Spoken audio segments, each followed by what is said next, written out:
Gracias, Pati. Y en estos días es inevitable de alguna manera la exposición al sol y se vuelve nuestro amigo, pero hay que tener ciertas restricciones con esas horas de exposición y más si tenemos dermatitis o acné, pero que sea mejor el dermatólogo, nuestro doctor invitado Ismael Sánchez Umaña, sí es verdad, doctor, que nos va a dar las recomendaciones puntuales en estos casos. Por ejemplo, doctor, si yo tengo piel escamada, rojiza, con algún tipo de brote y me expongo al sol, ¿qué consecuencias puede traer esto a mi piel? Generalmente la época seca o la época de verano, por varios factores, dentro de ellos el tema de la resequedad ambiental, puede potenciar o empeorar estos cuadros de dermatitis. Entonces, generalmente parte fundamental de esto, o la primera línea de tratamiento es evitar jabones que resequen la piel y también humectar la piel varias veces al día.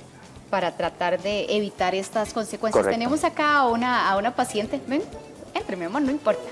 Tranquila, no le vamos a hacer nada, solo la vamos a utilizar para que el doctor nos señale esas zonas donde están más propensas, doctor, a aparecer este tipo de brotes. Generalmente, bueno, si hablamos, vamos a hablar de tres en especial, pero si hablamos principalmente de dermatitis seborreica y de acné, generalmente son zonas que se comparten en localización. Entonces, por ejemplo, el acné es una enfermedad que usualmente afecta a la zona más centrofacial, ¿verdad? Pero la dermatitis seborreica, dentro de las localizaciones más frecuentes, que es una enfermedad bastante frecuente, generalmente afecta a las zonas del entrecejo, afecta el surco nasogeniano y a veces el mentón. Y en algunas ocasiones también afecta el pabellón auricular y el área posterior de la oreja. Esto es lo que también la gente conoce vulgarmente como la famosa caspa. La caspa es una dermatitis seborreica, que es, la sintomatología es variable. Hay personas que tienen síntomas más severos y hay personas que tienen síntomas menos severos, que usualmente pues no los lleva a consultar, nada más se quejan de que en ocasiones presentan caspa, que utilizan algún champú anticaspa comercial y que con eso ellos logran controlar sus síntomas, ¿verdad? Y si por el contrario hablamos de dermatitis atópica, que es una enfermedad que está dentro de un espectro completamente diferente, que es una enfermedad más que todo alérgica, generalmente sí nos llega a comprometer frecuentemente los sitios flexurales de codos, la parte posterior de las rodillas, y cuando se va extendiendo pues puede comprometer otras localizaciones. Doctor, y si uno tiene este tipo de problema o padecimiento, ¿cómo se afecta con el sol? Generalmente el sol actúa como un agravante, no es la causa, pero generalmente actúa como un agravante. Entonces, por ejemplo, pacientes con acné son pacientes que si se exponen excesivamente al sol van a empeorar su cuadro de acné. Y en pacientes con dermatitis seborreicas, generalmente también si se exponen al sol van a tener un aumento en la sintomatología, ya sea que no tenían brote y el brote empeora, o que ya las lesiones preexistentes van a empeorar, se van a poner más rojas, generalmente provoca picazón, va a descamar un poco más, ¿verdad? Entonces se torna más molesto. Por ejemplo, si tengo este padecimiento y estoy en un paseo, hay piscina, hay mar y por supuesto que me quiero meter, ¿verdad? Claro. Soy parte del grupo. ¿Qué consecuencias puede traer esto? Okay. Básicamente lo que tenemos que entender es que como el sol es un amigo, pero a la vez es un enemigo, entonces lo que tenemos que hacer es utilizar bloqueador siempre, ¿verdad? Generalmente una persona que padece de esta enfermedad sabe que la enfermedad tiene un curso en el cual aparece y desaparece. Entonces, lo que hay que hacer es utilizar fotoprotección adecuada. Generalmente se recomiendan que sean fluidos o a base de gel para evitar que cualquier cosa muy grasosa empeore el cuadro. Esto en cuanto al acné y la dermatitis seborreica. En cambio, en la dermatitis atópica generalmente preferimos que sean un poco más cremosos para que nos brinden un poquito más de efecto humectante.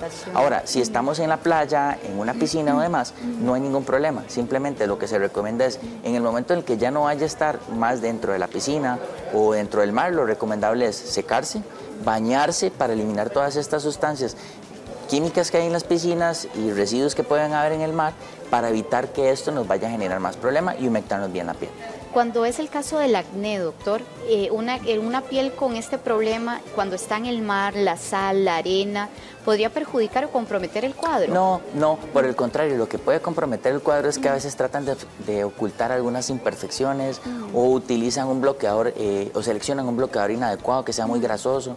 Generalmente pieles como estas es conveniente que sean asesoradas en cuanto al tipo de bloqueador. Si compramos bloqueadores comerciales de supermercado, usualmente va a empeorar porque producen obstrucción de los poros y esto es lo que va a favorecer la aparición de más acné. Doctor, entonces usted nos trae recomendaciones justamente para esa protección. Justamente, por ejemplo, podríamos utilizarlo, Claro no se que va, sí. así se va a ir protegida ya para el sol Por y ejemplo, todo. si vamos a utilizar un bloqueador, preferiblemente vamos a utilizar un bloqueador que sea en gel.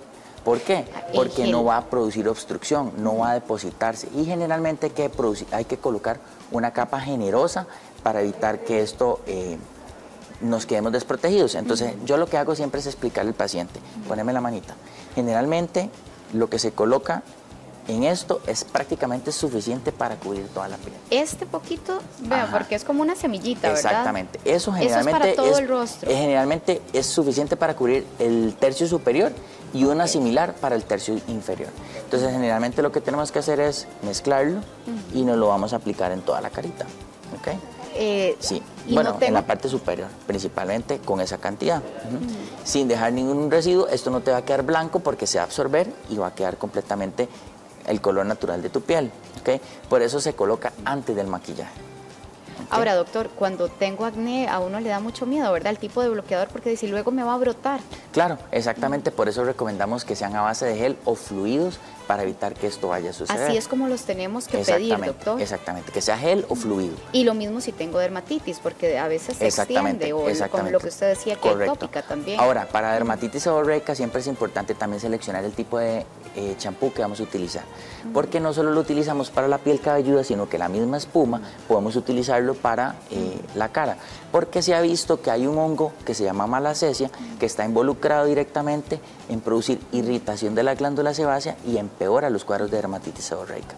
Entonces, generalmente utilizamos champús que tengan o sulfuro de selenio o piptironato de zinc, que lo que hacen es que además tienen un efecto antiinflamatorio y además de tener un efecto antiinflamatorio controlan la producción o la reproducción de estos gérmenes que van a empeorar el cuadro, no solo en cara, sino que en piel cabelluda también tenemos que tener cuidado. Doctor, si en lugar de irnos a la playa, nos vamos a la montaña, a un lugar más frío, incluso bajas temperaturas, ¿también podría generarnos algún tipo de afectación?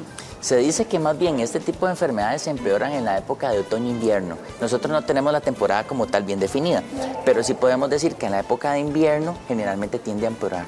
Entonces, lo más importante, como te mencionaba, es educar bien al paciente en saber que son enfermedades crónicas y recurrentes que cursan con exacerbaciones y con remisiones, o sea que por épocas va a estar muy bien, casi que sin tratamiento inclusive, y por épocas puede estar mal con tratamiento. La idea de la medicación es básicamente que tenga la menor cantidad de crisis y que las crisis sean leves y más controlables para el paciente, porque logra identificarlas. Entonces ahí es donde viene la segunda parte. ¿Por qué? Porque, por ejemplo, estos champús nos funcionan tanto en la fase de tratamiento aguda, pero también nos ayudan en la fase de mantenimiento para evitar estas recaídas. Ahora, si hablamos de dermatitis seborreica, dentro de los tratamientos que tenemos que utilizar fundamentalmente son los esteroides tópicos, que usualmente también vamos a buscar que estén en una presentación de loción. ¿Por qué? Porque si es loción también nos sirve para utilizarla en la piel cabelluda, porque es dificilísimo ponerse una crema en la cabeza. Entonces lo que utilizamos son lociones. Las lociones generalmente, al ser fluidas, nos van a ayudar a que sean más fáciles de aplicar. Entonces generalmente vienen como un gotero, entonces se debe batir bien, y posteriormente lo que hacemos es que utilizamos la misma aplicación. Con una gotita lo que hacemos es que lo vamos a distribuir bien y lo vamos a aplicar, por ejemplo, en esta zona donde ya tiene un poquito de brote, que es de lo que estábamos mencionando, y en esta zona de acá. Entonces se hace una aplicación que tiene que ser una capa fina, no tiene que ser excesivo. Y si le puedes preguntar a ella, se va a dar cuenta que prácticamente no queda ningún residuo, no queda brillante, no queda grasoso, y ya está cubierta para las primeras 12 horas del día. Protegida, que eso es lo que más importa en esta época.